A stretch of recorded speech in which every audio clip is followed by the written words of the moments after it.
Isa po mapagpalang panonood mga kaibigan at mga kapatid, purihin ng Panginoong Diyos. Nagpapatuloy po tayo sa pag-aaral ng aklat ng 1st and 2nd Corinthians.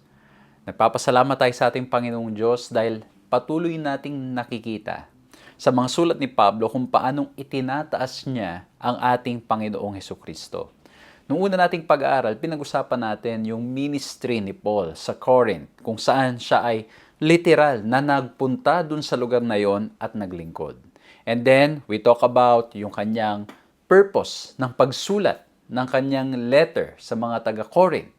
At dun po ay inaddress natin yung mga ilang bagay kung bakit kailangan niyang isulat ang mga bagay na ito. Noong nakaraan, pinag-usapan natin yung napakagandang topic natin, the message of the cross, kung saan ito ay nakakatulong para maunawaan natin at maging malinaw ano ang dapat na maging sentro ng ating buhay. At dapat nauunawaan natin sapagkat ang message of the cross is foolishness doon sa mga tao na binabaliwala ang ating Panginoong Diyos. Ngunit ito ay the power of God sa mga nananampalataya, sumasamba, naniniwala, at nagtitiwala ng buo sa ating Panginoong Diyos. Sa oras pong ito, ang pag-uusapan natin, napakagandang topic na naman na may pamagat na Unity in Christ. Samahan niyo po ako sa ating gagawing pag-aaral na ito.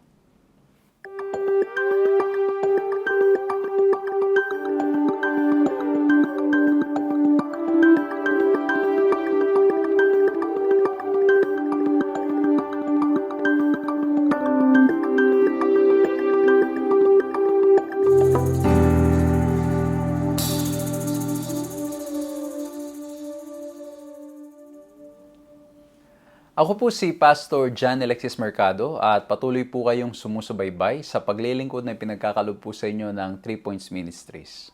Purihin ang ating Panginoong Diyos na napapanood din po sa telebisyon, napapakinggan sa radyo, at lalong higit sa social media itong ating ginagawang pag-aaral. Maraming salamat po sa inyong patuloy na pagtangkilik at pagsama sa amin at kami po ay natutuwa na makapagbigay ng isang simpleng pamamaraan ng pag-review ng ating lesson at nawa po ay nakakatulong po sa inyo ito.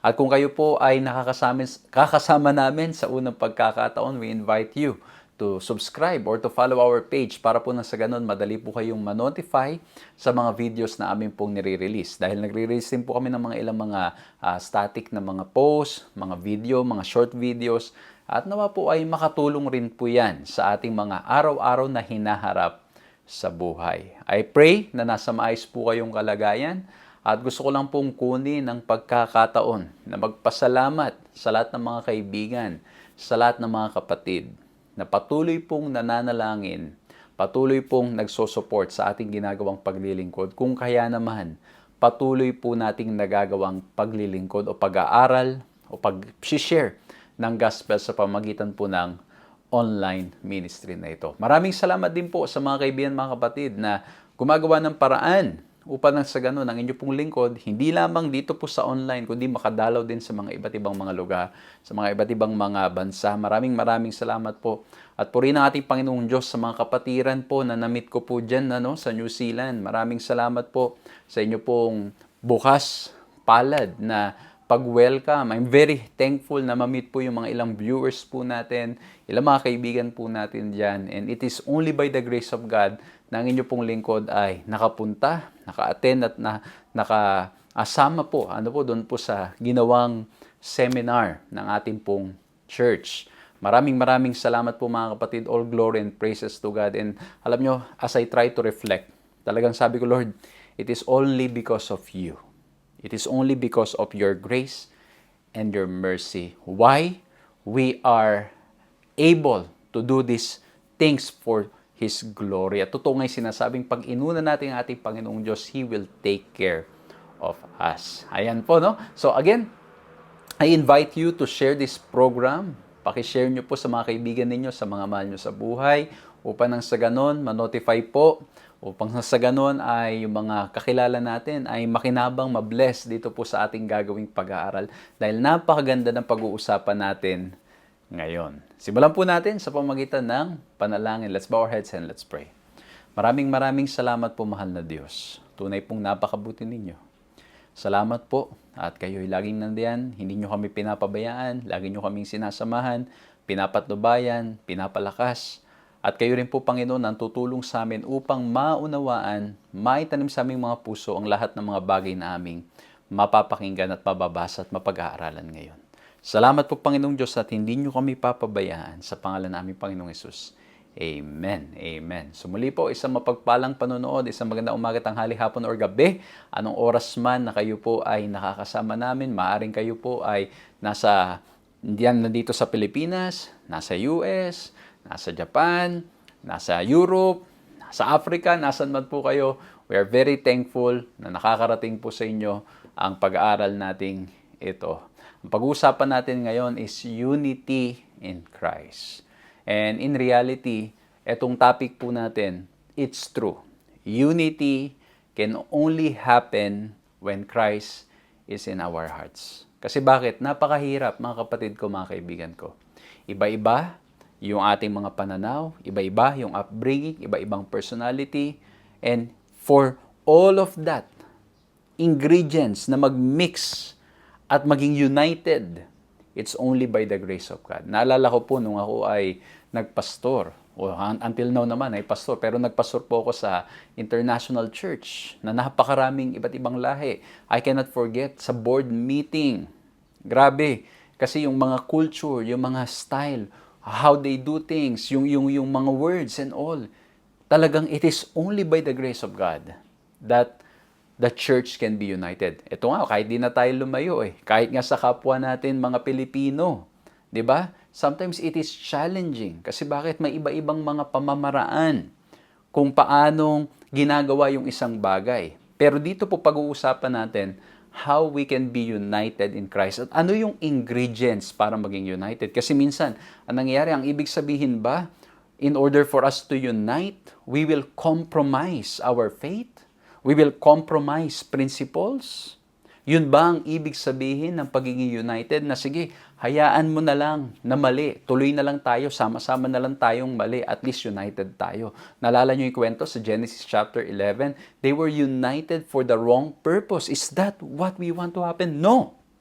Because unity in Christ ay merong pong ingredients na mahalaga na ating pong mapagpatuloy bagamat may mga differences, but it is our faith in Christ. And then as we stand for the truth, and yung Holy Spirit that strengthen us, that will help us to be united. Yan ang pag-uusapan natin ngayon sa pagkakataong ito. At ang ating key text, matatagpuan sa 1 Corinthians 1 verse 10. I appeal to you, brothers, by the name of our Lord Jesus Christ, that all of you agree and that there be no divisions among you, but that you be united in the same mind and the same judgment. Ayan na. So mapapansin ninyo, ang appeal ni Pablo sa kanila ay maging united sila kasi mapapansin po ninyo, later on babasahin natin, napag-usapan natin noong nakaraan, nag-report si Chloe ng mga nangyayari sa Corinth. At isa sa major na ididil ni Pablo, mapapansin nyo yan, up to 1 Corinthians chapter 1 up to chapter 4, ang major na ididil ni Pablo is unity in Christ. Na dapat si Kristo ang ating maging sentro at pag siya ang nagahari sa ating mga buhay, there will be unity. Kaya basahin natin ito. The problem of lack of unity among church members is so terrifying, and Paul is so worried about it that this is the first issue he addresses in the letter to the Corinthians. Kasi bakit? Ang nangyari po dito, pag-uusapan natin mamaya, hindi na sila naging loyal sa ating Panginoong Diyos. Naging loyal na sila sa tao. At pag tayo nagsimulang maging loyal sa tao, mawawala yung ating pananaw ng katotohanan at ng tama kasi ang mangyayari kahit mali na yung ginagawa ng taong ating sinusundan, ipagtatanggol natin, gagawin natin, napapalabasin nating tama pa rin. And that's why Paul is addressing this issue. It's dividing the church. Kasi bakit? Nagiging loyal na sa tao kesa sa ating Panginoong Diyos. At pag-uusapan natin yan. And as usual, let me share with you 3 points na nawa po maging madaling paraan para maalala, para ma-share sa mga kaibigan at sa mga mahal sa buhay. Nawa po itong pag-uusapan natin makatulong din naman for us to evaluate nasaan ang ating loyalty. Nasa Panginoon ba o nasa tao na? Tayo ba ay in love pa rin sa ating Panginoong Jesucristo? At nawa po ay mabless tayo dito sa pag-uusapan natin. At kung meron po kayong ibang mapupulot na leksyon sa inyong pagbabasa ng banal na kasulatan, at saka po ng ating leksyon ngayon, na ating pinag-uusapan, I invite you to share that. Share ninyo sa social media para na sa ganun mabasa ng iba, maging blessing din naman sa makakabasa ng mga comment po. Ayan. O isulat ninyo para nang sa ganun, sa susunod na mga topic na pag-uusapan to, you have something to share. So let me begin with my first letter B. Okay? Letter B. Number 1, we're talking about unity in Christ, but let's talk first about the barriers. Ano yung barriers? Ano yung nagiging hadlang para maging united sa ating Panginoon Jesucristo? 1 Corinthians 1 verse 11.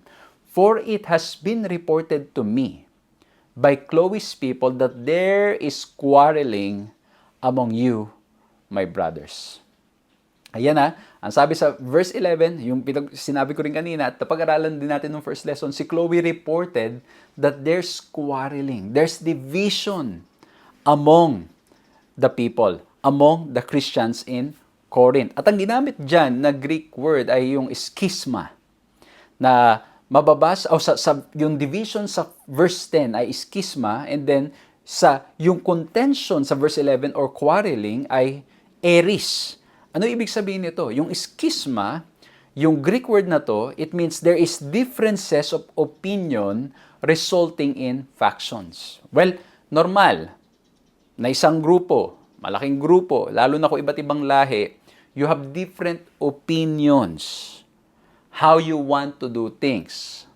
Okay? How you want to address things, how you want to solve things. Pero ito gusto kong bigyang pansin. May pagkakaiba ng opinion, posibleng magkaiba ng opinion sa pamamaraan na gusto ninyong gawin yung isang bagay, but you don't divert or you don't compromise the truth. Okay? Kumbaga, you stand with integrity and honesty, pero magkaiba kayo ng pamamaraan. Kumbaga, minsan yung pagluluto, di ba? Yung pagluluto ng, let's say, adobo, di ba? Minsan may iba inuuna yung ganitong ingredients, so iba inuuna yung kabila. Pero ang point, there's no compromising, there's no cheating that's happening. Kumbaga, ito yung gusto kong bigyan pansin. Na there can be divisions or differences of opinion, but both of you stands in the truth. Magkaiba lang yung pamamaraan ninyo. Kumbaga yung isa gusto niya mauna yung kanta, yung isa naman gusto niya mahuli yung kanta. O kaya naman minsan yung isa, ang gusto niya ay yung contextualize yung approach, pero syempre you stand still with what the Bible says and all. Yung isa naman gusto niya ganito yung approach, talagang diretsahan. Okay? So again, both of you stands for the truth. You are, kumbaga, practicing integrity and honesty, pero magkaiba kayo ng opinion. Mangyayari yan, mga kapatid ko, mga kaibigan ko. Pero meron din na pagkakaiba ng opinion na ang nangyayari naman, it is not guided by the Spirit of God. Kasi bakit? Ang nangyayari, yung differences ng opinion o ng pamamaraan ay ang masakit, sometimes there is already compromise that's happening. So, ulitin ko po, no? So, merong pagkakaiba ng opinion o pamamaraan na both of you stands for the truth. You want to really stand in integrity. Pero meron din na pagminsan nagkakaiba kasi bakit? Meron na nagko-compromise. Meron na medyo, alam mo yon, yung ginagawa na rin yung gawain ng sanlibutan sa halip na gawin yung kalooban ng ating Panginoong Diyos. And so, regardless kung ano man yung sinasabi dito, ang sinasabi ni Pablo, let there be no differences in opinion na nagre-resulta sa mga paggugrupo. Kasi bakit po? Kung titingnan ninyo ang konteksto nito, pagbabasahin natin sa verse 12 to 13 later on, mapapansin po ninyo ang nangyari po dito, instead of focusing sa ating Panginoong Jesucristo, nag-focus na yung mga tao sa mga kapwa nila tao. Yung loyalty nila nasa tao na. So dito makikita natin, yung sinasabing differences of opinion dito is more leaning towards doon sa hindi na sila nakasentro sa Panginoon, kundi nagko-compromise na, naglilid na sa, kumbaga, nawawala na yung moral compass, nawawala na yung guide. Yung guide na dapat sana ay dinadala tayo sa tamang landas, sa tamang direksyon, hindi na yun ang nagiging mithiin. Okay? So, ano pa? Yung contention sa verse 11, from the Greek word eris, ito po ay, it frequently appears in list of vices that must not be practiced by Christians. So, marami kayong mababasa mga teksto sasabihin doon ni Pablo at ng mga iba pang mga author na huwag niyong papracticein ito, mali ito, this is not the Spirit of Christ. And kasama doon, itong mga contentions na ito. Yung paggugrupo-grupo at hindi lang paggrupo-grupo, kundi ang nangyayari po ay kumbaga talagang inilalayo na sa ating Panginoong Diyos yung sentro. Kaya nga po, dito, yung barriers, again, it can happen, okay, na magkaiba yung opinion. Pero ito po ang aking paniniwala. Posibleng magkaiba kayo ng opinion, ng pamamaraan, pero kung ang inyong purpose is to glorify God, you're in love with the Lord, that is what will unite you. Pero, kung ang nangyari, yung pagkakahiwa-hiwalay, paggugrupo-grupo, ang nangyari, ang purpose is to lift oneself or to lift others more than others, then this will really result into yung grupo-grupo na sinasabi po dito na dapat iwasan, na sinasabi ni Pablo, na nagkakaroon ng contention. Kaya tingnan nyo, pagdating sa verse 12, ang sabi dito, to verse 13, what I mean, ayan, papaliwanag ni Pablo, is that each of you says, I follow Paul, or I follow Apollos, or I follow Cephas, or I follow Christ. Is Christ divided? Was Paul crucified for you? Or were you baptized in the name of Paul? Sinasabi ngayon, pinapaliwanag ni Pablo, ang reason ng contention na dapat iwasan, ang reason ng pagkakaiba nila ng opinion, because they were being loyal to a person instead of Christ.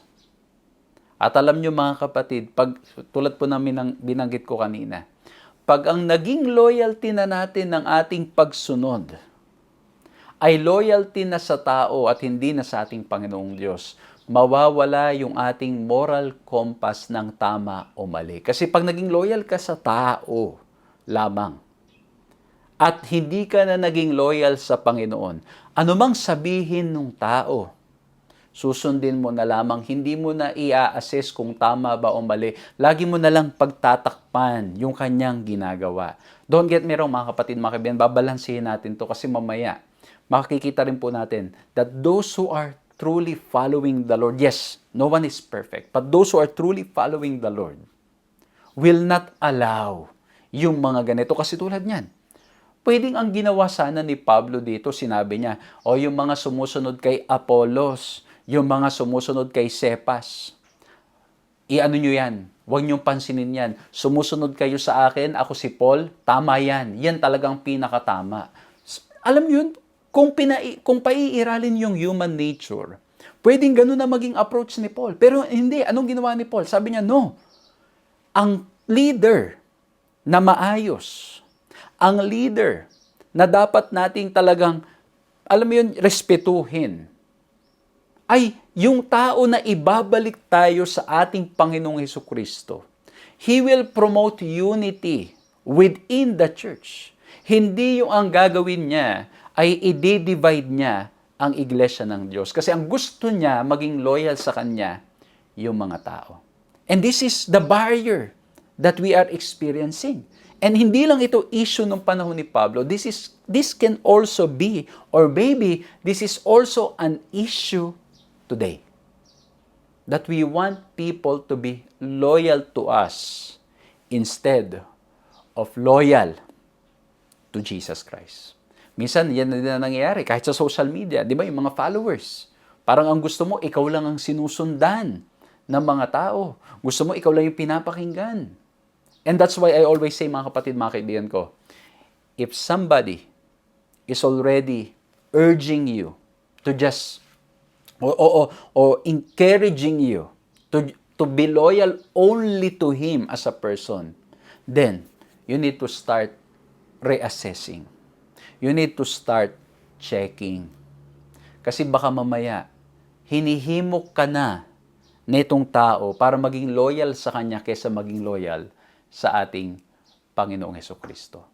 Kasi ang tunay na may espiritu ng ating Panginoong Diyos, o ginagabay ng banal na espiritu, tulad ni Pablo, he or she will always lead people to be loyal to Jesus Christ and not to a specific person. So ito yung isyong kinakaharap ng church. Mas nagiging loyal yung mga tao, yung mga Kristiyano sa mga leaders nila, and because of that, they are losing their identity. Pakinggan natin to. If we treat human leaders as central to our Christian identity, we risk moving Christ from the correct position in our lives. Nawawala si Kristo. At pag nawala si Kristo sa posisyon o sa tamang posisyon sa ating buhay, pati ang pagkaunawa natin ng tama at ng mali, mawawala. Mawawala tayo sa tamang landas. Hindi na tayo makakatayo sa prinsipyo. Hindi na natin mapaninindigan ang katotohanan. And we see this happening sa banal na kasulatan, sa lumang tipan, sa panahon ng Israel, nung sila ay nagiging loyal sa tao lamang. Ano po nangyari? They support that person even if the direction of the person is already wrong. And that's why, dalawa yung pwede nating bigyan pansin dito. Tayo po, bilang mga mananampalataya, let's make sure na nakasentro tayo sa ating Panginoon Kristo. Nadalin natin yung mga kasama natin sa ating Panginoon Kristo. Sa mga leaders naman, kailangan maging klaro sa atin that it is not about us. It is about leading people to Christ. It's about bringing people to the feet of Christ. Kumbaga, ituturo natin silang patuloy sa ating Panginoon Kristo. But again, this is one of the barriers na kinakaharap ng mga Kristiyano sa Corinth. Okay? Ano pa? Pagbabasahin natin 1 Corinthians 3, 1-4, mapapansin ninyo, ang sabi pa dito, "But I, brothers, could not address you as spiritual people, but as people of the flesh, as infants in Christ. I fed you with milk, not solid food, for you were not ready for it. And even now you are not yet ready, for you are still of the flesh. For while there is jealousy and strife among you, are you not of the flesh and behaving only in a human way? For when one says, I follow Paul, and another, I follow Apollos, are you not being merely human?" So, sinasabi ni Pablo dito, there is spiritual immaturity among the people of Corinth. You know, when he was writing it, there's spiritual immaturity. Kasi bakit? Pinakain ng gatas. Kasi yun pala yung kain nilang tanggapin. But even up to now, they can only receive milk. Kasi bakit? Ang nangyayari po, hindi sila nagkakaisa sa ating Panginoon Kristo. They were following and they were loyal to a person. At sabi ni Pablo dito, it is a sign of spiritual immaturity. When your loyalty is to a person and not to Christ, it is a sign of spiritual immaturity. So dito nire-rebuke ni Paul. Just imagine, ano na lang kaya ang naging reaksyon when Paul was rebuking them. Maybe some of them, by God's grace, they opened their hearts and they accepted the truth. Naging klaro sa kanila. Posible rin naman ang nangyari sa ilan, lalo silang nagalit. Kasi bakit? Alam mo yun, sometimes pag na-address yung mali, lalong nagagalit. Lalo silang magiging loyal doon sa sinusundan nila at lalo kanilang ipe-persecute. And we can see this in the life of Paul, that how many times that Paul really corrected the views of people and he was persecuted. But the point is, ito yung mga barriers. Kumbaga, loyalty to a person, not to Christ. Spiritual immaturity. Hindi naging ganun kalalim ang pag-aaral ng salita ng ating Panginoong Diyos. Babalik pa rin talaga tayo sa salita ng ating Panginoong Diyos, mga kapatid ko, mga kaibigan ko. When we focus so much sa tao lamang at hindi natin nabigyang pansin ang salita ng ating Panginoong Diyos, there is no moral guide. Hindi ka makakatayo talaga sa prinsipyo. Hindi mo malalaman ng tama't mali if you are not spending time reading the Word of God. And that's why sinasabi ni Pablo, milk, yung magagaang turo pa lang, and you're still not yet ready to receive yung heavy teachings of the Word of God. And it could be na naging loyal lamang. Naging loyal lamang hindi sa banal na kasulatan o hindi sa ating Panginoon Kristo, kundi sa tao. At alam niyo mga kapatid, pag loyal sa tao at hindi nakakapagbasa ng maayos ng salita ng ating Panginoong Diyos, kung ano lang sasabihin ng tao, pakikinggan natin. Naalala ko nung ako'y bagong mananampalataya. Ang sabi sa akin, bago akong naging Kristiyano, ang sabi sa akin, lahat ba ng sinasabi, pinaniniwalaan mo na lang? Hindi ba dapat i-check mo sa Biblia, basahin mo, pag-aralan mo mabuti bago ka maniwala? Kasi pag ang nangyari po, naging loyal ka lamang sa tao, hindi mo na chine-check sa Biblia kung tama o mali, kung mali na itinuturo, mali na rin yung iyong paniniwalaan. And that's why we always encourage you. Go back to the Word of God. Amen? Balik tayo sa salita natin, Panginoong Diyos. At hindi lang yun, mga kapatid, mga kaibigan. Patuloy tayo, lalo ngayon, with online studies available. Wow! Ang dami nating pwedeng pakinggan. But don't be loyal to a person. Be loyal to Christ. At alam nyo, mga kapatid, the more you read the Bible, the more the Lord will show. Kung yung ating bang pinapakinggan, sinusundan, is really following what the Bible says. Kaya, mapapansin nyo, mga kapatid, sa banal na kasulatan, especially in the book of Corinthians, ilang beses ididil ni Pablo to. Honestly, nakafocus sa 1 Corinthians chapter 1 to 4, pero mapapansin natin hanggang chapter 6, chapter 12, ididil pa rin ni Pablo yan. Na, there is only one body but different functions. Ayan, minsan, iba-iba rin yung opinion. Parang pag minsan na nangyari, napapahalagahan lang yung isang function. Hindi yung buong katawan, hindi yung, kumbaga minsan, ang mahalaga lang, itong part lang na to. But it's not like that. So, we are seeing barriers sa unity in Christ. We are seeing the problem. And this problem in Corinth can also be a problem today. And so we are being called to look at all this. Baka mamaya, mga kapatid, hindi natin napapansin, tulad ng mga Corinth, nagiging loyal na tayo sa isang tao. Kaya nga po, ang encouragement namin lagi, let's go back to the Word of God. Pag-aralan natin ang salita ng ating Panginoong Diyos. Bumalik tayo sa ating Panginoon Jesucristo. Pag-usapan nating mabuti, pag-aralan nating mabuti, at alamin natin ang sinasabi ng ating Panginoong Diyos. Now, let's go to the second point. Now, we're talking about unity in Christ. We talk about the barriers. Now, let's talk about the bridge. Ayan, Yan yung pinakang tema doon sa buong seminar ng mga communicators, mga content creators, and mga technologies na meeting na inattendan po namin. There should be the bridge. But dito, let's see. What's the bridge? Balikan natin sa verse 9. Chapter 1, verse 9. Ang sabi po dito sa 1 Corinthians, God is faithful, by whom you were called into the fellowship of His Son. So, bago niya sinabi yung verse 10 na kanyang appeal, ang sabi niya sa verse 9, you are called into the fellowship of His Son. Ibinabalik niya sa ating Panginoong Jesucristo. And that's why the bridge will always be Christ. And we see in the life of Christ, when sin entered this world, we were separated from God. And Christ was sent here on earth. And that was the greatest bridge. Para nang sa ganun, yung separation between the Father, between God and us, ay magkaroon ng bridge at maikonnect tayong muli. And that's why even now, ang solution sa mga ganitong problema, when there is no unity, the bridge will always be Christ.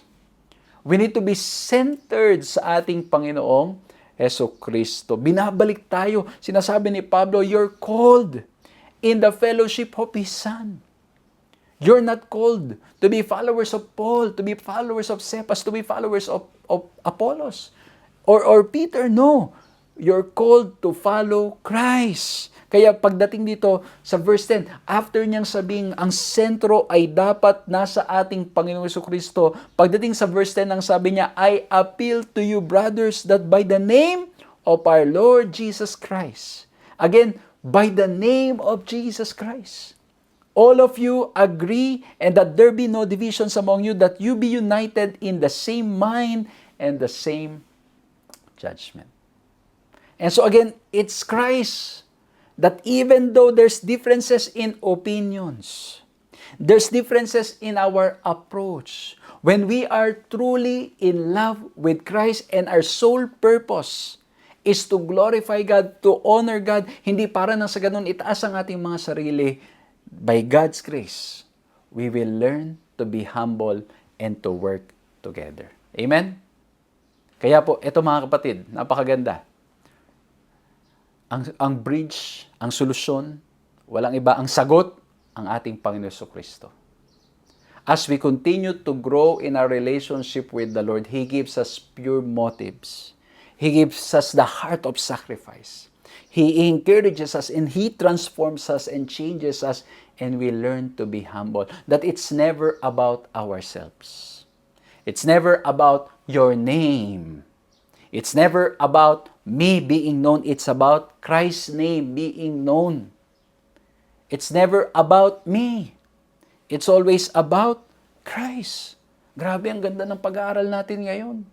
Kasi minsan na nangyayari, mga kapatid ko, mga kaibigan, ano po, kahit sa church, okay? Kahit sa church level, kahit nga sa, mission, conference, union, division, hanggang general conference siguro, minsan na nangyayari, we're so busy thinking of our legacy. We're too busy thinking how I will be remembered. We're too busy thinking how I will be known. At ang nangyayari, dahil masyado tayong busy na yun ang iniisip natin, ang nangyayari po, hindi natin napapansin o minsan naman intentional, we're calling people to be loyal to us. Hindi maging loyal sa ating Panginoon Jesucristo. Because when our sole purpose is for God's glory, yes, there will be differences in opinion. But we will learn to work together and be humble. If the purpose is to glorify God, if the purpose is for the name of Christ. Ang ganda nito. The Greek term translated as united comes from the verb katartiso, which suggests that something is to be restored to its proper condition. When cliques or yung mga small groups, hiwa-hiwalay, are formed around human leaders, relationships within the church must be restored to their proper condition.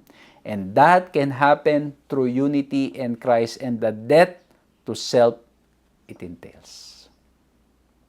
Ang tanging paraan para nang sa ganon, mabasag yung ganitong mga paggrupo-grupo. Mawala yung kagustuhan na maging loyal lamang sa isang tao. Bumalik sa ating Panginoon Jesucristo. And as we look at our Lord and Savior Jesus Christ, we see His life of sacrifice. We see His humility. Pag titinan niya natin sa Philippians, although there's also an issue of unity in Philippians, but not as much as this na binigyan talaga ng malaking portion ni Paul sa kanyang sulat. Mapapansin natin doon na sinabihan din sila ni Pablo sa chapter 2. Pwede nyo balikan yan sa mga previous studies natin. Sa chapter 2, sinabihan sila ni Pablo, let this mind be in you as it is in Christ. That He, although He was in the form of God, humbled Himself. Diba? Nagpakumbaba ang ating Panginoong Jesucristo. And so in the same way, the more we look at our Lord and Savior Jesus Christ, the more we are transformed. Habang lagi natin siyang binibigyan ng panahon, habang lagi tayong tumitingin sa Kanya, nababago ang ating mga buhay. At sa pagbabago ng ating buhay, natututo tayong magpakumbaba, magmahal, umunawa. And that's why, by God's grace, in John 17, the prayer of Christ is that they may be one. Kapwa pa nga lang Pilipino, minsan ang hirap na maging one. Paano pa kaya yung buong mundo na iba-iba ang pananaw, iba-iba ang kultura? The answer is in Christ. Kapag lagi tayong nakatingin sa ating Panginoon Jesucristo, we will die to self. It is never about us. It is about Christ. And when we are, ito yung gusto ko na, when we are centered in Christ, we stand into the truth.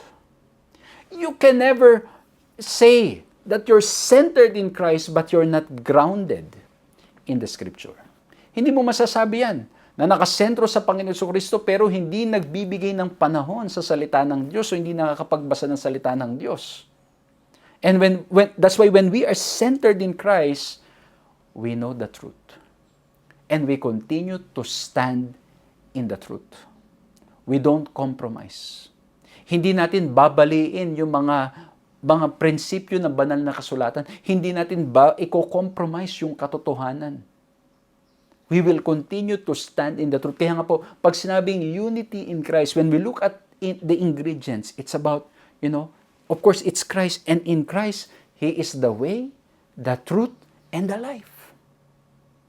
So when we are united in Christ, we stand in the truth. We are united in mission. What unites us is mission. At yung katotohanan. Posible ba na united sa mission pero not in the truth? Well, it can happen. It can happen. Na you want to continue serving and all, but you don't stand for the truth. But when you're united in Christ, you stand for the truth and you also continue to go forward in mission. Kaya nga yung tema ng ating church, di ba? Grounded in the Bible. Focus on the mission. When we are centered in Christ, we are grounded in His words. Kaya ang tanong mga kapatid ko, mga kaibigan, how is your personal time with the Lord? How is your Bible reading? Kasi it will be difficult to stand for the right when you don't know what's the truth. Because in knowing Christ, and when we continue to know Christ, we continue to spend time with Him, He reveals us yung area ng buhay natin na hindi natin dapat i-compromise. Nagiging malinaw sa atin, ito, totoo ito. Ito yung mga, ito yung mga non-negotiables. Non-negotiables. I will stand in integrity. I will stand in honesty. These are non-negotiables. Approaches na mauuna ba yung sibuyas o bawang? Okay lang yan. Pwede yang pwede yang i-adjust. Okay? Yung mga ganyan. Pero ang gagawin mo ay magsisinungaling ka o tatayo ka sa katawan. Hindi ganun ang unity. Sige, magsinungaling na lang tayo para maging united tayo. Hindi ganun. Pag unity in Christ, you continue to stand for the truth. We continue to stand for the truth. We don't compromise the truth. And so, we need to continue to look at our Lord and Savior Jesus Christ. At alam niyo mga kapatid ko, mga kaibigan ko, when we look at the life of Christ, He continued to stand for the truth. He died on the cross. That's why I always say, unity can only be achieved in Christ. Kasi nga po, pag minsan yung human nature natin, mas pinapairal natin yung ating kagustuhan kaysa sa kagustuhan ng Panginoong Diyos. Kaya ang ganda nito sa sa chapter 12, sabi dito, now you are the body of Christ and individually members of it. Ayan ha. Kaya ito, pag binasa niyo yung Corinthians chapter 12, yan na. Yung iba-iba, may paa, may kamay, may mata, may ilong. Pag binasa niyo pa sa mga sulat ni Pablo, talagang lagi niya sinasabi niya, yung iba apostol, yung iba pastor, yung iba administrator, yung iba teacher, yung iba, di ba sinasabi ni Pablo yan, iba-iba, pero we have one leader, ang ating Panginoon Kristo. We only have different functions. But again, it can only be achieved when we are focused or centered in Christ. That's why the bridge will always be Christ. The solution will always be Christ. When answers aren't enough, there is Jesus. Amen? Kaya mga kapatid ko, mga kaibigan ko, I hope and pray that as we continue to follow Christ, we are changed. We study the Bible. We get to know the truth. We stand in principle. And at the same time, we stand loving, or we love each other. We learn how to work together while we don't compromise the truth. And sabi dito, Paul is looking for unity, not uniformity. He's looking for unity in the diversity.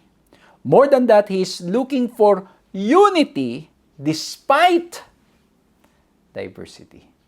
Kahit na may pagkakaiba-iba tayo ng opinion, may pagkakaiba-iba tayo ng pamamaraan, but if we are in Christ, by God's grace, He will give us the grace and power so we can be united. Amen?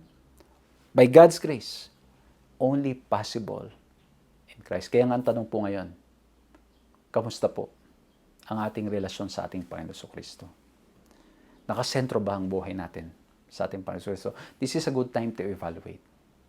Baka masyado tayong nakafocus to a specific person.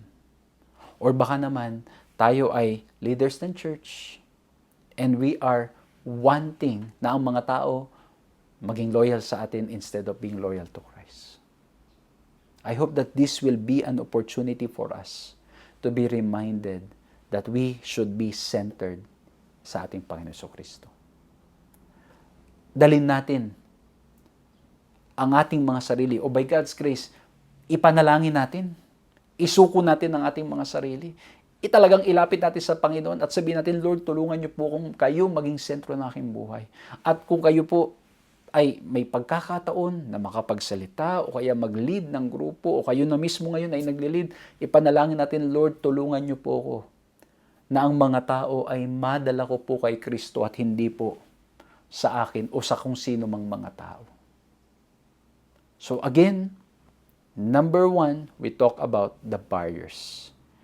Number 2, we talk about the bridge. At ang bridge, ang solusyon, walang iba kundi ang ating Panginoon Kristo. Alam niyo mapatid, ang dami nating pwedeng i-discuss dito eh. How can we achieve unity? No? Pwede tayong magbigay ng mga ano dyan. Pero ang principle na nililay down natin dito, we need to be centered in Christ.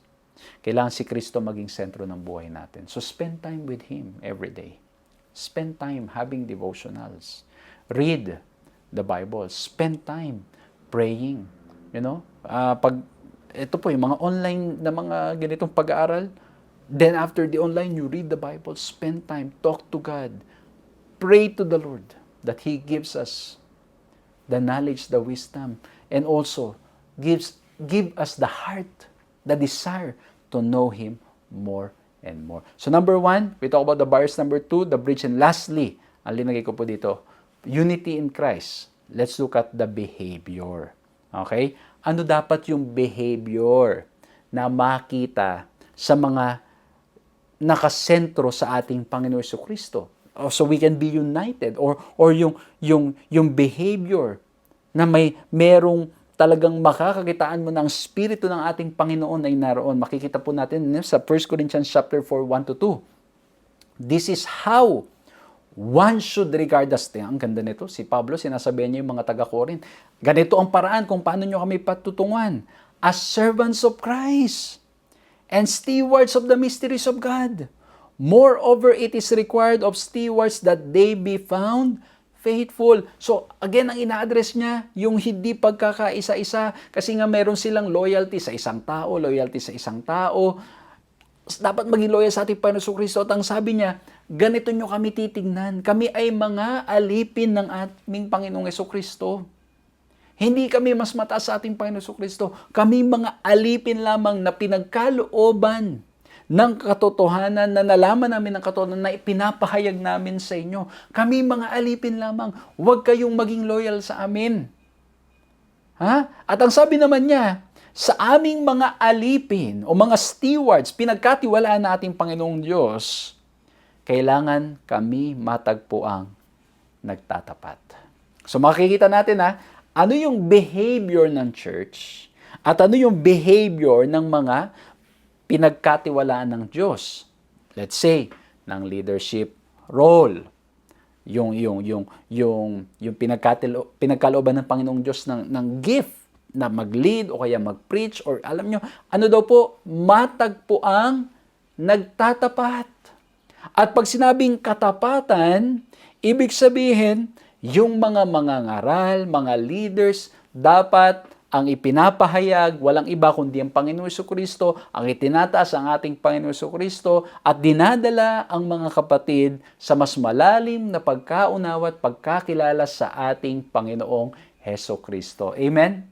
Ayan po yung behavior ng mga tunay na mga lingkod ng ating Panginoong Diyos. Sila'y natatagpuang nagtatapat sa kanilang pagkatawag at dinadala ang mga tao sa ating Panginoong Heso Kristo. Sa mga church naman, sa mga members naman, sa mga members ng church o kahit sino pa, Kailangan daw po, paano natin titignan ang ating mga leaders? Titignan natin sila bilang alipin ng ating Panginoon Jesucristo, servants of Christ. And as servants of Christ, titignan po natin, mga kapatid, sa banal na kasulatan. Titignan po natin, are they loyal to Christ? Ang mga prinsipyo na kanila bang pinanghahawakan ay malinaw na nasa banal na kasulatan. Huwag natin silang tignan na para bang sila ay kumbaga sila lang, alam niyo para bang lahat ng kanilang sasabihin na lamang ay dapat sundin or what, lalo na kung hindi malinaw na sinasabi na banal na kasulatan. Kasi we are all servants of Christ. Tayong lahat, mga kapatid. Ito'y paalala sa ating mga leaders, sa ating lahat, that we are servants of Christ. Wala tayong may pagmamalaki, mga kapatid, sa paanan ng ating Panginoon Jesucristo. Wala tayong mapagmamalaki dahil tayo'y mga alipin ng ating Panginoon Jesucristo. At kung meron man tayong may pagmamalaking pinag-usapan natin nakaraan, walang iba kundi ang ating Panginoong Jesucristo. Amen? Kaya gusto ko itong last part na to. Okay?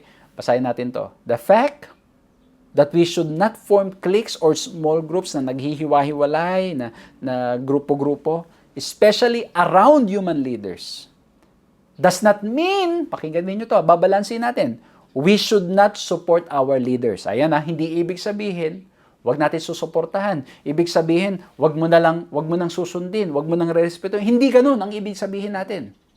Ang point lang, mga kapatid, as they are also servants of Christ, wag nating ugaliin na hindi na natin i-check kung ano ba ang sinasabi ng Biblia. Yung parang nangyari pag minsan, blind followers. Parang kung ano na lang sabihin, maniniwala na tayo, lalo na pagsasalita ng Panginoong Diyos. So, ang point, it does not mean we should not support, respect, or follow our leaders. We are supposed to appreciate and help those who lead out in church work. God commissioned people to do His ministry on earth. Ito, pakinggan ninyo. Church leaders who display a lifestyle that reflects the submissions represented by the cross are worthy of being heard and followed. Yung mga leaders na itinalaga ng Panginoon na nagpapakita ng pagpapakumbaba at pagmamahal at pagsakripisyo at dinadala tayo sa ating Panginoon Jesucristo is worthy of respect, worthy to be heard and followed. But again, mga kapatid, we need to go back to the Word of God. Amen? So, balanse lang, mga kapatid ko, mga kaibigan ko. We're not saying we should not follow leaders, human leaders. In fact, sinasabi natin, we need to follow leaders who are faithful to Christ. Yung dinadala tayo sa pagkakilala sa Panginoong Jesucristo. Yung dinadala tayo na mas maging loyal tayo sa ating Panginoong Jesucristo at hindi sa tao. Mga kapatid, mga kaibigan, I am blessed myself to have known leaders who encouraged me to be faithful to Christ. Who encouraged me, minentor, mga kapatid, mga kaibigan, para mas ma-inlove kay Kristo at hindi sa tao. Alam niyo, minsan na nangyayari talaga, hindi mo naman maalis na yung when you're being mentored, parang you want to follow, you want to everything. Pero alam niyo, I'm blessed. Nagkaroon ako ng mga mentor na sasabihin sa akin, Lex, I'm not perfect. I make mistakes. I'm thankful na you're blessed by my leadership, my mentorship, but I want you to be more in love with Christ. I want you to be more in love with Christ. Because the more you grow in Christ, the more you grow in your ministry, marirealize mo there are things na mas better na nagawa and all. And that's why your center should always be in Christ. And alam niyo, mga kapatid, I'm blessed to have experienced that. And now, as I am given the opportunity to be with young people, I always remind them, please, later on, especially with young pastors, do better than what I have done. Be in love with Christ more. Kasi alam yun, as I try to reflect in my life, there's mistakes. There were things na maaaring nagkamali ako ng basa, nagkamali ako ng mga pamamaraan and approach. And that's why I always tell young people, young pastors, young leaders, be loyal more to Christ and do better. Continue to stand for the truth. May mga bagay akong maaaring mali yung aking naging solusyon. Although yung heart mo, yung desire mo is to glorify God, but sometimes as human beings, maaaring mali yung ating mga basa sa mga pamamaraan, mali yung ating mga paraan ng pagpatakbo ng isang bagay. And so our encouragement to people is that they should be more in love with Christ, and that when they are given the opportunity to lead, they should do better in leading people to Christ and not to human being. Nawa po mga kapatid ko, mga kaibigan ko, itong maging ating behavior. Na those who are in the leadership position or capacity to lead, regardless kung wala ka mang function of leadership, but many, you have followers, you have people who follow you. Be faithful to your calling in leading people to Christ. Sa atin naman pong mga church members, sa atin naman po mga may sinusundan na mga leader, let's look at our leaders as servants of Christ. Alipin ng ating Panginoon Kristo. And that's why, because they are servants of Christ, they should be bringing us closer to Christ. So we need to look at them as people na dapat dinadala tayo sa ating Panginoon Kristo. Let's not just be loyal, or let's not be loyal to a specific person. Let's be loyal to Jesus Christ. And so, 3 points natin: the barriers, the bridge, and the behavior. At nawa po na-bless kayo dito po sa ating simpleng pag-aaral na to. Nawa po na may napulot kayong leksyon, at nawa po patuloy tayong lumago sa pagkakilala sa ating Panginoon Kristo, at patuloy na maisentro ang buhay natin sa Kanya. Let's bow our heads and let's pray. Maraming salamat, mahal na Diyos. Tunay pong napakabuti ninyo at pinaalalahanan kami na dapat na ang maging sentro ng aming buhay ang aming Panginoon Kristo. Patawarin kami, Panginoon, kung minsan po naging loyal kami sa tao. O minsan naman, Panginoon, kami natutokso na ang mga tao ay gawin naming loyal sa amin. Lord, help us. Tulungan niyo po kami na maging loyal lamang sa inyo.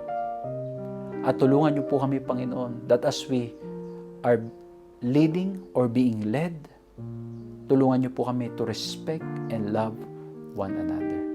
And Lord, as we center our lives sa inyo po, tulungan niyo po kami na magkaroon ng pagkakaisa.